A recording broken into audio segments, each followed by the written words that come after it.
안녕하세요. 결혼한 지 3년 만에 이혼을 결심한 30대 여성입니다. 사람마다 외모도 성격도 전부 제 각각이라지만 그래도 저는 제 자신이 유별나다고 생각해 본 적은 없어요. 대단한 구석도 없지만 그렇다고 모난 구석도 없다고 믿고요. 그런데 어머님과 부딪힐 때마다 어머님은 제가 이상한 거랍니다. 사고방식이 글렀다나요. 저도 남편만큼 배울 만큼 배웠고 남들처럼 멀쩡히 사회생활 잘만 하고 있는데 말해요. 그래서 내리게 된 제 결론은 그냥 저는 이 집이랑 안 맞는다였지요. 그리고 저리 싫으면 중이 떠나야지 어쩌겠어요? 그래서 이혼을 결심했습니다. 남편하고는 아는 선배의 소개로 만났고 소개받았을 당시 제 나이 30, 남편 나이 32이었어요. 선배는 부담 없이 만나보라고 했지만 남편이나 저나 둘 다 적은 나이가 아니었다 보니 솔직히 부담스러웠던 것도 사실이고요. 하지만 선배하고는 여러 가지로 얽혀있는 상황이다 보니 자리 자체를 거절할 상황도 못 되었네요. 아무튼 그리고 말이 나왔으니 말이지만 소개팅을 받던 시기 저는 결혼과 비혼의 갈림길에서 고민이 많았어요. 사실 친정부모님 두 분의 사이는 좋았지만 하루아침에 친할머니께서 이제 같이 살아야겠다며 저희 집으로 들어오셨고 그래서 졸지에 친정어머니가 10년 넘게 다니시던 직장을 관두시는 걸 보고는 여러 가지로 충격이 컸었거든요. 게다가 이후로도 친정어머니께선 친할머니 때문에 때로는 고모나 작은아버지의 부탁 때문에 많은 걸 이해하시고 포기하셔야 했는데 아무래도 그런 어머니를 보고 자라서 그런지 언젠가부터는 결혼하면 여자만 손해란 생각이 강해져 가더라고요. 하지만 막상 제가 성인이 되어 사회에 나와보니 저희 어머니와는 달리 또 많은 여자들이 결혼을 하고도 계속해서 자기 커리어를 이뤄나가는 거예요. 그래서 그때 뭐랄까 사고방식이 올바른 남자를 만나면 가정도 이루고 내 커리어도 이어갈 수 있지 않을까 그런 생각도 들더라고요. 한편으론 제가 너무 부정적으로 세상을 보나 싶기도 했고요. 아무튼 그렇게 생각이 복잡하던 시기에 소개받은 게 남편이었네요. 남편은 저와 마찬가지로 직장을 다니는 평범한 회사원이었어요. 외모라던가 그런 건 모난 구석 없이 제 눈에는 나쁘지 않았고요. 그리고 무엇보다도 대화를 나눠보니 말수가 많지는 않아도 자기 의견도 확실하고 줏대도 있는 게 마음에 들대요. 참고로 저 또한 우유부단한 성격은 아니다 보니 갈팡질팡하는 사람들을 보고 있으면 답답해서 아무튼 남편도 남편대로 제가 마음에 들었던 모양이에요. 첫 만남이 있고 나서 매주 주말마다 만나자고 해왔으니까요. 그리고 그렇게 저희는 대략 2달간의 탐색전 끝에 연애를 시작했습니다. 연애한 지 1년 만에 결혼까지 약속하게 되었고요. 참고로 저는 못해도 인연은 만나보고 싶었지만 남편이 아버님 연세를 들먹이며 하루라도 빨리 자리 잡는 모습을 보여드리고 싶다고 저를 졸라서 어쩔 수가 없었네요. 그런데 어이없게도 남편의 성화로 서두르게 된 결혼임에도 불구하고 결국 시댁으로부터 제대로 된 지원은 받지 못했어요. 왜냐하면 어디 아픈 데도 없으신 아버님이셨는데 어머님께서 아버님의 건강을 핑계로 주시기로 하셨던 돈을 주지 않으셨으니까요. 그리고 말이 나왔으니 말이지만 어머님이 되시는 이유가 그럴듯하게 들리기라도 했으면 저나 저희 친정부모님도 속은 상했겠지만 그 정도로 실망하진 않았을 거예요. 사실 상견례 자리에서도 어머님께서는 남편 앞으로 1억은 너끈히 해주실 수 있다며 저더러 땡잡았네 어쩌네 별의별 말씀을 다 늘어놓으셨습니다. 평생 여자라곤 모르고 가족하고 일밖에 모르던 아들이라며 요새 이런 남자가 어딨냐 그런데 재력까지 있으니 얼마나 대단하냐며 제가 운이 억수로 좋다 하셨지요. 그리고 어머님의 그런 아들 자랑 돈 자랑이 솔직히 곱게만 들렸던 건 아니에요. 시쳇말로 눈꼴 시리고 안 입고 왔죠. 제 눈에 안경이라 해서 남편과 결혼을 마음먹은 건 사실이지만 그래도 어머님이 나서서 계속 호들갑을 떠시니 어찌나 볼썽사납던지. 하지만 저도 그렇고 저희 친정부모님도 그저 떨떠름하게 웃는 것 말고는 아무것도 못했어요. 당시 친정아버지가 작은아버지의 부탁으로 돈을 빌려주셨는데 작은아버지 사업에 문제가 생기면서 저희 친정에서는 1억씩이나 해줄 만한 상황이 못 되었거든요. 그런데 어이없게도 막상 청첩장이 나올 때까지 어머님은 이런저런 핑계로 돈을 주시지 않으시더니 결국 결혼식 2주 전 저를 불러 앉혀놓고 하시는 말씀이 아버님 연세를 생각하면 지금 당장 쓰러지셔도 이상할 게 없답니다. 그리고 그렇게 되면 병원비며 이것저것 한두 푼 들어가는 게 아닐 텐데 그때 돼서 저희한테 손 벌리고 그러면 저희도 그렇고 어머님 아버님도 얼마나 마음이 안 좋겠냐대요. 그래서 내린 결론이 당장 결혼하는데 뭐 딱히 지원해 줄 건 없고 살다가 사정 좋아지면 해주겠답니다. 그때는 솔직히 얼마나 어이가 없던지 분한 마음까지 들더라고요. 하루아침에 상황이 달라진 것도 아니고 그러면 최소한 상견례 때 예의는 갖춰주셨어야 하는 거 아닌가 싶었으니까요. 아무튼 결국 양가로부터 별다른 지원 없이 남편이 모아둔 돈과 제가 모아둔 돈 5천씩 반반 보태 그 돈으로 전세를 구했습니다. 서울이 아니었으니 다행이지 서울이었으면 어림택도 없었을 거예요. 그런데 문제는 결혼한 지 1년도 되지 않아 제가 임신을 했고 그러면서 회사를 관두게 되었어요. 사실 어떻게든 버텨보려고 했는데 입덧부터 시작해서 여러 가지로 출퇴근조차 어려운 상황이었거든요. 그리고 제가 다니던 회사는 내실이야 좋았지만 직원 수 자체는 10명 남짓의 소규모였다 보니 제가 제 몫을 제대로 해내지 못하면 안 되는 상황이었거든요. 그래서 결국 퇴사를 할 수밖에 없었는데 회사 대표부터 시작해서 같이 일하던 사람들이 더 안타까워하대요. 여담이지만 이때는 그래도 내가 인정받는 사람이긴 했구나 싶어 좀 기쁘기도 하더라고요. 아무튼 그런데 어이없게도 정작 제 퇴사를 알게 되신 어머님께서는 얼마나 노여워하셨는지 몰라요.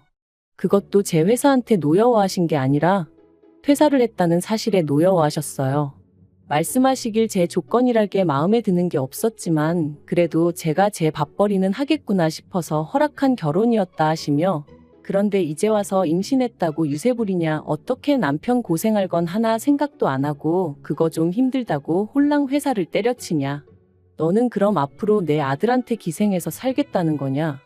이거 사기 결혼이다 하시는데 그때 어머님이 하신 말씀은 제가 죽을 때까지도 토시 하나 잊지 못할 것 같아요. 그래도 시간은 흘렀고 저는 눈에 넣어도 아프지 않을 딸아이를 낳았습니다. 솔직히 임신 사실을 확인했을 때부터 어머님은 당연히 제가 아들을 낳을 거라 믿으시는 눈치였지만 저는 아들이고 딸이고 전혀 신경 쓰지 않았어요. 그저 건강한 아이였으면 좋겠다는 거 그리고 굳이 보태자면 남편이 아닌 제 눈을 닮았으면 좋겠다는 정도였지요. 그런데 제가 딸을 낳고 나니 어머님이 임신 내내 주시겠다 하시던 조리원비도 못 준다셨습니다. 제가 당신이 부탁해서 애를 낳은 것도 아니고 좋아서 낳은 건데 왜 몸조리를 당신이 시켜줘야 하냐는 핑계를 대시면서 말해요. 하지만 계획보다 일찍 아이를 갖게 된 것도 남편이 아버님 돌아가시기 전에 손주 한번 안겨드리고 싶다 해서 가진 거였거든요. 어머님도 거의 똑같은 말씀을 하셨었고요. 그래서 이때부터는 어머님이 뭘 하시건 간에 말 그대로 콩으로 매주를 쓴다고 해도 믿지 않겠다 다짐을 했죠. 그런데 이런 상황을 알게 된 친정부모님께서 어이없다 하시더니 제 계좌로 500만 원을 보내주셨습니다. 이 돈으로 산후조리원에 가라시면서 말해요. 놀란 제가 이 큰 돈이 어디서 나셨냐 하니까 친정어머니 말씀이 친정아버지가 저 시집 갈 때 뭐 하나 못 해준 게 늘 마음에 걸린다며 옆 동네 아파트의 경비로 취직을 하셨다대요. 임신한 제가 걱정하느라 스트레스 받으면 어쩌냐며 저한테는 절대로 말하지 말라셨다면서요. 그 이야기를 듣는데 말 그대로 눈물이 쏟아졌어요. 돌이켜 생각해보면 남편하고 죽고 못 살 만큼 사랑한 것도 아닌데 이런 대접받고 살자고 친정부모님 가슴에 상처내가며 결혼을 했나 싶어가지고요. 하지만 지난날 후회한다고 뭐가 달라지는 것도 아니고 그냥 그렇게 한 10분을 꺽꺽 울어대며 전화기만 붙들고 있었던 것 같아요. 그런데 황당한 건 친정부모님한테 500을 받았다는 사실을 알고서는 남편이 했던 말이었습니다. 그렇지 않아도 자기도 너무 속상해서 산후조리원비로 어머님하고 크게 다퉜다며 어머님도 미안해하고 계신다더니 한다는 말이 어머님한테 한 번 기회를 드린다 생각하고 산후조리를 어머님한테 해달라고 하면 어떻겠냐대요. 그래서 제가 제정신이냐니까 산후조리를 꼭 집 아닌 다른 장소에 가서 해야 할 필요는 없지 않냐는 거예요. 그리고 덧붙이기를 대신 어머님한테는 산후조리를 도와주시는 거에 대한 감사한 마음으로 200만 원 정도만 드리면 서로 묵은 감정도 풀고 여러모로 좋지 않겠냐는데 아무리 애 아빠라지만 뭐 이런 인간이 다 있나 싶었죠. 그래서 말 그대로 남편한테 네가 사람이냐 그러고는 욕을 퍼부었어요. 산후조리원 일로 남편이고 시댁이고 정이 있는 대로 떨어졌고 이후로 남편과는 애 때문에 산다는 마음으로 살았습니다. 어머님은 저에게 사과 비슷한 말 한마디조차 하신 적도 없으셨고 저를 볼 때마다 애 키우는 게 유세냐, 남들은 돈도 벌고 애도 키우고 다 하더라. 그리고 그럴 때면 저도 언젠가부터 그럼 어머님이 애 봐주실 거냐 따지고 들고, 솔직히 봐주신다고 해도 맡길 생각도 없었지만 봐줄 생각도 없으신 분이 애도 키우고 돈도 벌어오라 타박을 하시니 저도 못할 말이 없더라고요. 그리고 이런 대화가 오갈 때마다 남편은 제 편을 들어주지 않았어요. 저더러 너도 이제 엄마니까 어머님 마음을 좀 이해해드릴 수는 없냐, 그런 식이었죠. 어머님 입장에선 졸지에 외벌이를 하게 된 아들이 얼마나 안쓰러우면 그러시겠냐면서요. 저는 남편이란 사람 하나만 믿고 결혼한 건데, 그리고 제가 일을 안 하고 싶어서 안 하고 있던 것도 아닌데 남편이 계속해서 어머님을 이해하라고만 하니 얼마나 섭섭했는지 모릅니다. 그런데 사람이 죽으란 법은 없다고 그 무렵 생각지도 못한 연락을 한 통 받았어요. 그건 바로 전에 일하던 회사 대표로부터 온 전화였죠. 저더러 어떻게 지내는지 묻더니 혹시 이직했냐대요. 저는 씁쓸히 웃으며 아이 때문에 아직은 어디 다닐 형편이 못 된다 했습니다. 그랬더니 그러면 아이 문제만 해결되면 복직할 수 있는 건지 묻더라고요. 대표가 말하길 회사가 다른 회사의 흡수합병이 되었고 그로 인해 사내 어린이집도 이용할 수 있게 되었답니다. 그리고는 늘 성실하고 열심히 일하던 제가 하루아침에 임신 때문에 관둔 게 늘 마음에 걸렸다는 거예요. 그래서 사내 어린이집 얘기가 나오자마자 저한테 연락해봐야겠다는 생각뿐이었다면서, 참고로 대표 또한 애엄마였기에 제 마음을 헤아려 준 게 아닌가 싶어요. 아무튼 그렇게 저는 전 직장으로, 하지만 훨씬 더 좋은 연봉과 복지를 보장받고 복직하게 되었습니다. 그리고 그때부턴 매번 네가 빈대냐, 내 아들한테 빨대 꽂았냐, 어쩌냐 하며 막말을 퍼부으시던 어머님도 더는 아무 말도 못하시대요. 남편도 중간에서 제대로 제 편 한번 들어준 적이 없다 보니 말을 아끼는 듯 했고요. 저는 내친김에 남편에게 살림과 아이에게 들어가는 생활비를 제외하곤 전부 다 각자 관리하자 선포했어요. 누군가는 저더러 남편이 외벌이할 때는 남편한테 생활비 탔어 놓고 너가 돈 벌자마자 태도를 바꾸는 게 말이 되냐 할 수도 있지만, 한 번도 생활비 넉넉하게 탔어 본 적 없고 남편한테 돈 타서 쓰는 동안 제대로 된 옷 한 벌 사 입어 본 적 없습니다. 대부분이 식비와 아이 육아에 들어갔기에 저는 떳떳했고, 그래서 각출해서 관리하잔 소리도 할 수 있었던 거예요. 그리고 그렇게 생활을 이어간 지 2년째 되던 해 친정어머니의 환갑이셨습니다. 애시당초 남편에게 별 기대도 없었기에 같이 뭘 해야겠다는 계획도 세우지 않았어요. 아니나 다를까 남편도 저한테 장모님 생신인데 뭐 할 거냐 그런 건 묻지도 않았고요. 하긴 자기 부모님 생신도 제가 말해주지 않으면 깜빡깜빡하는 사람이었으니 뭘 기대했다면 기대한 제가 이상한 거였죠. 아무튼 그래서 친정부모님과 여행 가기 일주일 전 남편에게 친정부모님 모시고 일본에 간다 했어요. 친정어머니가 밥이나 한 끼 먹으면 되지 무슨 여행이냐 하셨지만, 그래도 온천 여행이라도 한번 시켜드리고 싶은 게 자식된 제 마음이었거든요. 남편은 심드렁한 표정으로 알겠다 했고 잘 다녀오라 한마디 하대요. 말이라도 나도 같이 가야 되는 거 아니냐, 돈은 있냐 묻지도 않았고요. 기대가 없었다고 말은 하지만 왜인지 서운했던 게 사실이에요. 그런데 지난달 초였어요. 어머님이 연락을 해오셔서는 대뜸 친정부모만 부모냐면서 어떻게 네 부모만 데리고 여행을 다녀왔냐 소리를 지르시대요. 그래서 제가 그게 아니라 환갑이시라 겸사겸사 다녀왔다 했습니다. 그리고는 어머님이 혹시 걱정하실까봐 드리는 말씀인데, 어머님 아들 돈은 1원 한 푼 쓰지 않았다 했죠.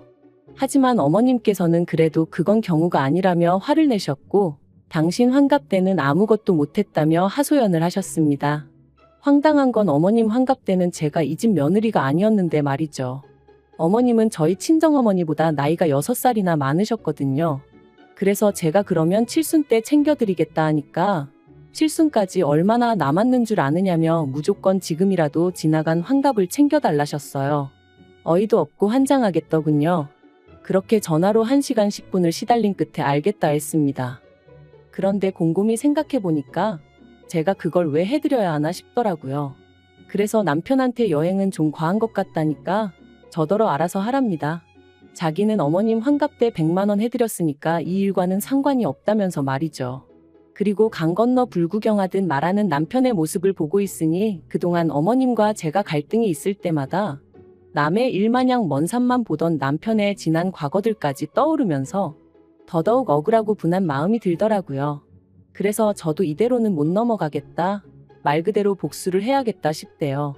그래서 어머님이 저한테 이렇게 주신다며 잔뜩 기대하게 만드셨던 것처럼 저도 여행 일정이며 이런저런 이야기로 남편과 어머님을 잔뜩 들뜨게 만들었어요.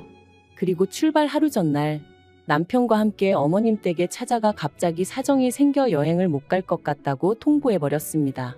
영문도 모르고 같이 간 남편이 눈이 휘둥그레져서 저를 쳐다보더라고요. 그리고 역시나 제 예상대로 말 그대로 난리가 났어요.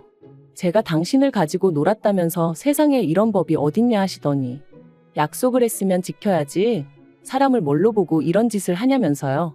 그래서 저도 지지 않고 저는 어머님 사정을 다 이해해드렸는데 어머님은 왜 저를 이해 못해 주시냐 서운하다 받아쳤습니다. 어머님이 저한테 하셨던 말씀처럼 제가 무슨 빚을 진 것도 아니고 마음 같아선 해드리고 싶었지만 안 되는 걸 어떡하겠냐고요. 그랬더니 어머님도 더는 아무 말씀을 못 하시긴 하대요. 하지만 이 일로 남편 입에서 이혼 소리까지 나올 줄은 솔직히 꿈에도 생각을 못 했습니다. 남편은 그저 저더러 너무하다며 어머님이 결혼할 때 돈 안 해주신 걸로 제가 이렇게 앙심을 품고 있을 줄은 몰랐다는 거예요. 그래서 돈이야 우리 친정에서도 안 해주셨는데 내가 무슨 앙심을 품고 있었겠냐 했습니다. 하지만 이후로 어머님이 돈 가지고 나를 얼마나 서운하게 하셨는지 당신은 알지 않냐고. 그때 맺힌 게 지금 이렇게 터져나온 것뿐이라 했죠. 하지만 남편은 저를 이해하려 노력하기보다는 그래도 어머님이 얼마나 상처를 받으셨겠냐며 제가 심했답니다. 그리고 그런 남편과 저도 더는 대화하고 싶지 않아 마음대로 생각하라 했는데 남편이 친정부모님과 여행하면서 든 돈이 얼마냐며 그 돈하고 똑같은 액수로 어머님한테 드리래요. 제 잘못에 대한 용서를 구하면서 말이죠. 그리고 그 말을 들으니 앞으로 살면서 이보다 더한 일들도 많을 텐데 그럴 때마다 남편은 제 편이 아니겠구나 싶은 생각이 들면서 이혼하자는 남편을 더 이상 붙잡고 싶지 않아졌습니다. 솔직히 붙잡은 것도 제가 남편이 너무 좋아서 그런 것보단 애 아빠니까 그런 거였고요. 결국 남편과 저는 협의 이혼 중이고 앞으로 한 달 정도면 저희는 완전히 남남이 됩니다. 앞으로 혼자 아이를 키우며 살 생각을 하면 솔직히 눈앞이 깜깜하기도 하지만 그래도 정서적으로나 경제적으로나 뭐 하나 의지하기 힘든 사람과 부대끼며 사는 것보단 혼자가 낫겠다는 확신이 있거든요. 그리고 엄밀히 말하면 저를 아껴주는 부모님과 직장 동료들 친구들이 있으니 저는 혼자가 아니죠. 잘 살 수 있을 거라 믿어요.